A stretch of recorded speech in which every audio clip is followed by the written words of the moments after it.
You can only control yourself. You cannot control other people. You cannot control scenarios that are out of your reach. What's up, guys? It's your boy, Yo Feliz, Socrates Feliz, coming at you with a car video. That's today's topic. You can only control yourself. So don't constantly beat yourself up in your own head about scenarios that, one, hasn't really happened, and two, if they have, was it in your control? How are you allowing it to affect you? Because you allow it. You can change your mindset. You can change the way you view that emotions. Yes, you can accept that emotion and then continuously ask, why am I feeling this way? You know, do that self-analysis. But then you apply your own logic, like, okay, why do I feel this way when something bad happens? What are my triggers? Why do I do that? And then you figure out, okay, let's stop doing that. I have better control of this.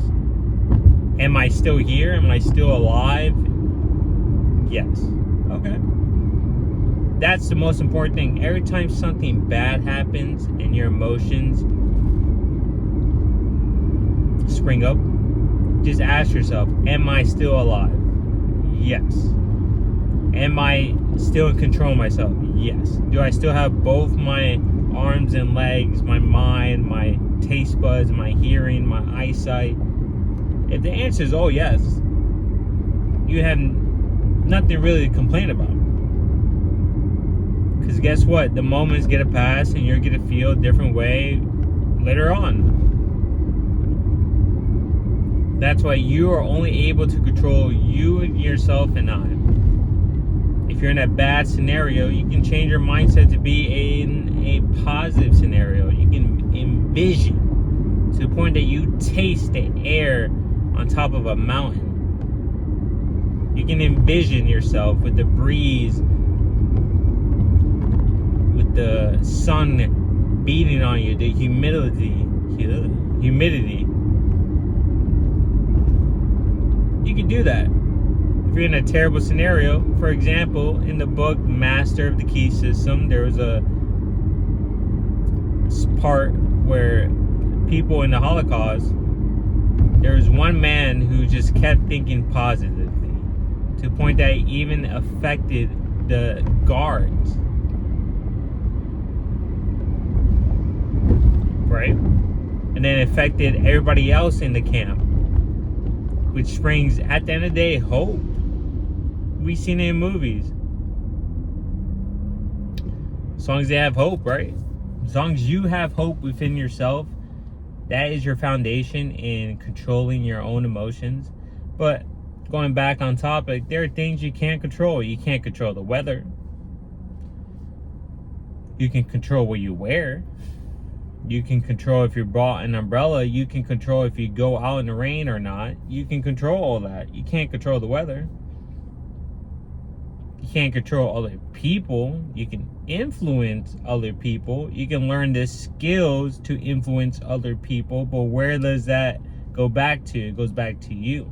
Are you willing to do that? Are you willing to influence someone else? Are you willing to learn the skills, deal with it, or not deal with it? At the end of the day, it's your choice. You control you. You control your own habits. You control yourself telling yourself no.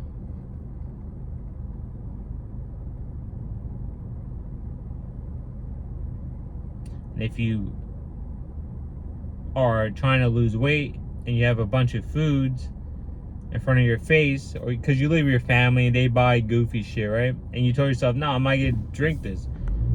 You are able to control your mind to the point that it's rat poison. You just imagine it as rat poison. Or you just tell yourself, no, I'm not going to eat this, and you don't do it. You can imagine it as horse poop, sperm. You can imagine it as any nasty food that you truly don't eat. Like, ugh, why would I eat this? You do the same thing. Ugh. This energy drink has rat poison in it. But you are controlling your own mind in that sense. If one obstacle comes in your way, you can't control the obstacle. You can control how you maneuver around the obstacle, or if you don't even want to maneuver around the obstacle. It's all a choice.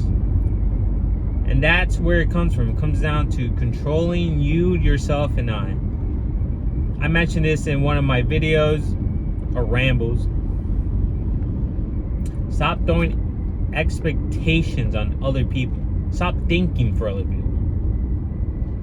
You're throwing a result on someone else. You're throwing a control on someone else, a persona, something. One of the greatest quotes that really stuck with me: excessive consideration is rude to one's effort. Same way with being humble is not a virtue sometimes. There's times that you just have to say what it is and how it is. Like, these are my accolades. But that's a different topic. That's why self-control is very important. Because if you keep trying to be considerate for other people, that's kind of a form of control, or think for other people. Now, there's a difference between empathy and sympathy and being better than the next guy, right? But you can't control this scenario. You can control how you react. You can control what you do. Going back to excessive consideration is rude to one's effort. If someone is trying to lose weight and you keep buying goofy food or offering them goofy food, that's rude. You're thinking for them. That's rude.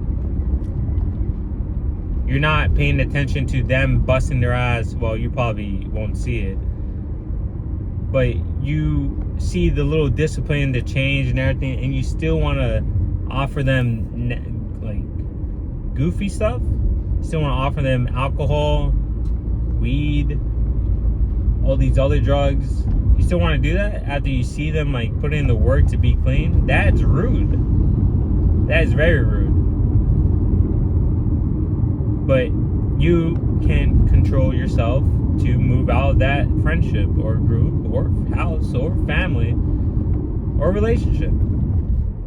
At the end of the day, you control yourself.